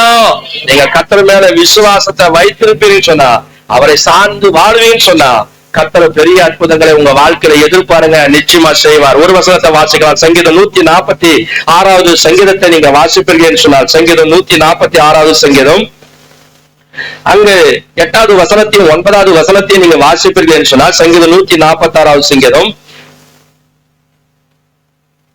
8வது வசனத்தையும் 9வது வசனத்தையும் நீங்க வாசிக்கும் போது அங்க சொல்ற குருடரின் கண்களை கர்த்தர் திறக்கிறார், மடங்கடிக்கப்பட்டவர்களை கர்த்தர் தூக்கி விடுகிறார், நீதிமான்களை கர்த்தர் சிநேகிக்கிறார், பரதேசிகளை கர்த்தர் காப்பாற்றுகிறார், அவர் திக்கற்ற பிள்ளையும் விதவையும் ஆதரிக்கிறார், துன்மார்க்கரின் வழியையோ கவிழ்த்து போடுகிறார். அல்லேலூயா. அல்லேலூயா. என்றைக்கும் கர்த்தர் நீதிமானா வாழ்கிறவர்களை கர்த்தர் சிநேகித்துக் கொண்டிருக்கிறார். கண்களை மூடுவோம், நாம் ஒப்பு கொடுப்போம். அந்த பரதிமை குருடனுடைய வாழ்க்கையில ஆண்டவர் அற்புதங்களை செய்த ஆண்டவர் உங்க வாழ்க்கையில அந்த எதிர்பார்ப்போடு இருக்கும்போது உங்க விசுவாசத்தை கர்த்தர் கனப்படுத்துவார் என்பதிலே சந்தேகம் இல்லை. கண்களை மூடுவோம், நாம் செபிக்கலாம். பரலோக பிதாவே, ஆசீர்வதிக்கப்பட்ட உம்முடைய குமாரன் இயேசு கிறிஸ்துவின் நாமத்தினாலே இந்த காலை வேளையில, இந்த மனமகிழ்ச்சியான ஓய்வு நாளின் காலை வேளையில நீர் எங்களோடு பேசின ஒவ்வொரு வார்த்தைகளுக்காக துதிக்கிறோம். அந்த எரிகோ ஆண்டவே ஒரு சாபத்தீடான பட்டணம், அந்த சாபத்தீடை ஆண்டவே, அந்த சாபத்தை நீர் எங்களுக்கு ஆசீர்வாதமாய் இஸ்ரவேல் மக்களுக்கு ஆசீர்வாதமாய் மாற்றி கொடுத்தீர். அந்த சுதந்திர பூமியை கொடுத்தீங்கன்னு சொல்லி நாங்க பார்க்கிறோம். சாபத்தீடானது உமக்கு விருப்பமில்லாத வேண்டாத அருவருப்புகள் என்னுடைய வீட்டிலோ என்னுடைய வாழ்க்கையிலோ என் தனிப்பட்ட வாழ்க்கையிலோ ஆண்டவரே உம்மை பாதிக்கிற காரியங்கள், ஆண்டவரே உங்களுடைய மனதை வேதனைப்படுத்துகிற காரியங்கள் என்னுடைய வாழ்க்கையிலோ என்னுடைய குடும்பத்திலேயோ என் தனிப்பட்ட வாழ்க்கையிலோ எங்களுடைய பிள்ளைகளுடைய காரியங்களிலோ ஆண்டவரே அப்படிப்பட்டதான அந்த சாபத்தீடானது இருந்தாலும் இயேசுவே நாமத்தினால் இன்றைக்கு அந்த சாபத்தீடை நாங்கள் எடுத்து போடுகிறோம். அது கர்த்தருடைய சாபத்தீடானதை நாங்கள் ஒரு நாளும் ஒருவேளை நாங்கள் இச்சித்தது, ஒருவேளை கொள்ளட்டது, ஒருவேளை நாங்கள் அது மேல ஆசை வைத்து அது இச்சித்தது உண்டானால் இன்றைக்கு ஆண்டவரே நாங்கள் மனதிரும்புகிறோம். இன்றைக்கு நாங்கள் ஒப்பு கொடுக்கிறோம். அதை உங்களுடைய சமூகத்துல கொண்டு வந்து போடுகிறோம். ஆண்டவரே அந்த சாபத்தீடு நிமித்தமாக எங்களுடைய குடும்பத்தை ஆண்டவரே அந்த சாப கிரிகள் ஒரு நாள் ஆட்கொள்ளாதபடிக்கு ஆண்டவரே நாங்கள் எடுக்கிற எல்லா காரியத்திலும் ஜெயத்துக்கு பதிலாக தோல்வி மேல தோல்வியோ அடி மேல அடியோ ஆண்டவரே நாங்கள் முன்னேறி செல்லாதபடிக்கு தடையா இருக்கிறது எல்லா தடைகளையும் இயேசுவின் நாமத்தினால நீங்க மாற்றி போட நீங்க வல்லவர். இன்றைக்கு ஆண்டவரே அர்ப்பணிக்கிற, ஒப்பு கொடுக்கிற, கீழ்ப்படுகிற, மனம் திரும்புகிற ஒரு பாவி நிமித்தமாய் பரலோகம் மிகுந்த சந்தோஷம் உண்டாகிறது என்று சொல்லி நாங்கள் வாசிக்கிறோம்.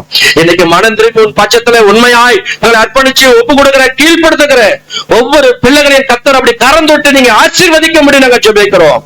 உம்மை நோக்கி கூப்பிடுகிற யாவருக்கும், தம்மை நோக்கி உண்மையாய் கூப்பிடுகிற யாவருக்கும் கர்த்தர் சமீபமா இருக்கிறார் என்று சொன்னீங்களே, அப்படி உண்மையாய் கூப்பிடுகிற ஒவ்வொரு பிள்ளைகளையும் ஆசீர்வதித்து அன்னைக்கு ஆண்டவரே பரிதேவ குருடனுக்கு அற்புதத்தை செய்த எங்கள் ஆண்டவர் இன்றைக்கு ஆண்டவரே அந்த அற்புதத்துக்காக எதிர்பார்த்து கொண்டு வந்திருக்கிற ஒவ்வொரு பிள்ளையுடைய வாழ்க்கையில ஒரு அற்புதம் இப்பொழுது நடப்பதாக இயேசுவின் நாமத்தினால எல்லா சரீர சுகத்துக்காக, தேவைகளுக்காக ஆண்டவரை துதிக்கிறோம். பிள்ளைகளுடைய எதிர்காலங்களுக்காக, படிப்புகளுக்காக, ஆண்டவரே வேலை காரியங்களுக்காக எதிர்பார்க்கிற குடும்பத்தின் ஆசீர்வாதங்களுக்காக, கடன் பிரச்சனை போராட்டங்களுக்காக எதிர்பார்க்கிற காரியங்கள் ஒரு அற்புதத்தை இன்றைக்கு இயேசுவின் நாமத்தினால் நீங்க செய்யும்படி நான் ஜெபிக்கிறேன். ஒரு அற்புதத்தை நீங்க செய்வீராக. விசுவாசிக்கிறவனுக்கு யாவும் கூடும் சொன்னீங்களே ஆண்டவரே, துதிக்கிறோம். இது மனிதனால் கூடாத தேவனால் எல்லாம் கூடும் என்று சொன்னீங்களே ஆண்டவரே, ஒரு அற்புதத்தை நீங்க எதிர்பார்க்கிற பிள்ளைகளுடைய வாழ்க்கையில நீங்க அற்புதத்தை செய்து விடுவீராக.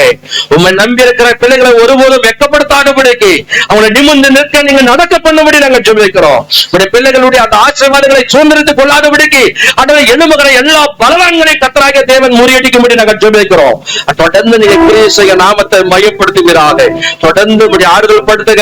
வந்திருக்க ஒவ்வொரு பிள்ளைகளும் தனித்தனியாய் பெயர் பெயராய் கறந்துட்டு ஆசீர்வதித்து நாம மகிமைக்காக பிள்ளைகளை எடுத்து அற்புதங்களை செய்து ஆசீர்வதிக்கும்படி நாங்கள் ஜெபிக்கிறோம். கிருபையின் பிரசனம் ஒவ்வொருவரோடு இருந்து வழிநடத்தும்படியாய் வேண்டிக் போறோம். பெரிய காரியங்களை செய்வீராக. இயேசு ரத்தத்தால் ஜெபம் இயேசுவின் நாமத்தில் பிதாவே, ஆமென். ஹல்லேலூயா, ஹல்லேலூயா, ஹல்லேலூயா. கர்த்தர் உங்களை ஆசீர்வதிப்பாராக. தொடர்ந்து நீங்க ஜெபிங்க. ஆகவே கடந்த நாட்கள்ல ஆகவே கேரளா மாநிலத்துல பயிற்சினா வயல்நாடு என்ற பகுதியில ஏறக்குறைய 350க்கும் மேலான மக்களை நிலச்சரிவினால பாதிக்கப்பட்டு மரணத்தை சந்திச்சாங்க. அநேக மக்களை உயிரோடு எழுப்பியிருக்காங்க. அதனால இன்னும் அந்த நிலச்சரிவு, சின்ன சின்ன நிலச்சரிவுகள் வந்து கொண்டிருக்கிறது. ஆகவே அதுக்காக நீங்க ஜெபிக்கும்படி அன்பை கேட்டுக்கொள்கிறேன். இன்னொரு காரியம், ஆகவே கடந்த ஒரு வருட காலமாக இஸ்ரேலுக்கும் பாலஸ்தீனுக்கும் யுத்தம் நடந்து கொண்டிருக்கிறது. ஆனா யுத்தத்துல கடந்த நாட்கள்ல பாலஸ்தீனுடைய தலைவனாக அந்த ஹமாஸ் என்ற அந்த மனிதன் அவன் என்ன பண்ண கொல்லப்பட்டிருக்கிறான் கடந்த நாட்கள்ல. ஆகவே அதன் நிமித்தமாக ஈரான், ஈராக்கு இப்படிப்பட்ட நாடுகள் அந்த அண்டை நாடுகளா இருக்கிறதால அவங்க என்ன பண்றாங்கன்னு சொன்னா, ஆகவே முஸ்லிம் கண்ட்ரியா இருக்கிற நாடுகள் இருக்கிற மக்கள் ஆகவே இஸ்ரேல் மேல இந்த அடக்காரங்களை முடிஞ்ச பிறகு இஸ்ரேல் மேல நாங்க போர் தொடுப்போம். ஆகவே உலகத்துல அப்படிப்பட்டதான ஒரு பிரச்சனை பேர் அழிவு வரும் அப்படின்னு சொல்லி என்ன பண்ணாங்க, எச்சரிச்சு கொண்டிருக்கிறாங்க. அதனால இஸ்ரவேலை ஆசீர்வதிப்பதே கர்த்தருக்கு பிரியம். ஆமென் சொல்லுங்க. அல்லேலூயா. அதனால இஸ்ரேல் தேசத்துக்காக, எருசலேமுடைய நகரத்துக்காக நீங்க என்ன பண்ணுங்க, வேதம் சொல்லுது சங்கீதம் 122:7 வாசிக்கிறோம். அதனால இஸ்ரவேல் எருசலேம் நகரத்துக்காக நீங்க என்ன பண்ணுங்க, ஜெபம் பண்ணுங்க. அப்ப நீங்க சுகித்திருப்பீங்கன்னு சொல்றாரு. ஆமென். அது சமாதானத்துக்காக நீங்க வேண்டிக் கொள்ளுங்க, அப்ப சுகித்திருப்பீங்கன்னு சொல்றாரு. அதனால எருசலேம் பட்டணத்துக்காக, இஸ்ரேலுக்காக நீங்க அதிகமா ஜெபிக்கும்படி உலக நாடுகள் அப்படி அச்சுறுத்திக் கொண்டிருக்கிறது. இப்படிப்பட்ட போர் வந்துச்சுன்னு சொன்னா உலகத்துக்கு பேர் ஆபத்துகள் வரும். ஆமென் சொல்லுங்க. அதனால இப்படிப்பட்ட காலகட்டத்துல நாம் இருக்கிறோம். அதிகமாய் நீங்கள் ஜெபிக்கும்படி அன்பை கேட்டுக்கொள்கிறேன். தொடர்ந்து புதன்கிழமை தோறும் நம்ம பைபிள் ஸ்டடி இருக்கும் அப்படின்னு சொல்லியிருக்கிறோம். அதனால தொடர்ந்து இந்த பைபிள் ஸ்டடியில கலந்து கொள்ளுங்க. கர்த்தர் உங்களை ஆசீர்வதிப்பார். அதே போல கடந்த நாட்கள நம்முடைய சபையில குடும்பத்துல ஒரு மரணம் நடந்தது. ஆகவே அவங்களுக்கும் வருகிறதான புதன்கிழமை சாயங்காலம் 4 மணிக்கு ஜெப கூட்டம் அங்க ரெட்டியப்பா வீட்டுல இருக்கும். அதனால நீங்க கலந்து கொள்ளுங்க. கர்த்தர் உங்களை ஆசீர்வதிப்பாராக. ஆமென். அல்லேலூயா. அதே போல வந்துட்டு நீங்க இந்த டொனேஷன் புக் எல்லாம் நான் சொல்லி கொடுத்து 5 மாதங்கள் ஆச்சு.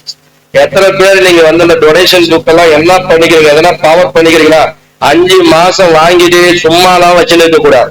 அப்பனா நீங்க உள்ள கடவுளுக்காக, தேவன் இந்த ஊழியத்துக்காக நீங்க நேசிக்கிறதுன்றது அதுல தெரியுது. அதனால இந்த ஊழியத்துக்காக நீங்க பிரயாசப்படணும், இந்த ஊழியர்கள் கட்டப்படணும், சீக்கிரமா இந்த வேலைகள் முடியணும் அப்படின்னா நீங்க சிரமம் எடுத்து உங்களுடைய நேரத்தை ஒதுக்கி அதுக்காக செலவு பண்ணிருக்கீங்க. அதனால சும்மாவே நீங்க வெட்டா உங்க புக்கை வச்சிருக்கிறீங்க அப்படின்னு சொன்னா இந்த ஊழியத்துல உங்களை அர்ப்பணிப்பு இல்லைன்றத கடவுள் பார்ப்பார். ஆமென். எத்தனை பேர் எல்லாம் புக்கு கொண்டு வந்திருக்கீங்க? எல்லாரும் புக்கை நான் பார்க்கணும் கட்டாயம். இன்னைக்கு எல்லாரும் புக்கை என் கையில காட்டணும். ஆமென். ஆமா. அதனால எல்லாம் புக் எடுத்து வந்துக்கிறீங்களா? நான் வாய்ஸ் மெசேஜ் போட்டுருக்கேன். 3 நாள் ஆச்சு இப்போ வாய்ஸ் மெசேஜ் போட்டு. நீங்க எல்லாரும் வந்துட்டு பைபிள் அந்த புக்கை எடுத்து ஒரு ஞாயிற்றுக்கிழமை சொன்னேன். இப்ப வந்து இப்போ திருவிருந்த ஆராதனைக்கு முன்னாடி நீ புக்கு எடுத்து வரலாம், திருவிருந்தில் உட்காந்து கூட உன்னை அனுப்பிடுறோம், நீ போயிட்டு எடுத்துவான். அதனால வந்து புக்கு கட்டாயம் எடுத்து வரணும். நீ என்ன பண்ணிக்கிறது எனக்கு தெரியணும். சிலர்லாம் வந்து புக்கு வாங்கி அதுல வர வருமானத்தெல்லாம் உங்களை செலவு பண்ணிக்கிறீங்க. நீங்க முதல்ல தயவு செஞ்சு புக்கு கொண்டாந்தாலும் நான் வந்து பாக்குறேன். ஆமா. அதனால உங்க புக்குல கொண்டாந்து பாக்கலாம் எந்த அளவுக்கு உங்க அர்ப்பணிப்பு, உங்க பாரங்கள் இருக்குன்றத பாருங்க. அதாவது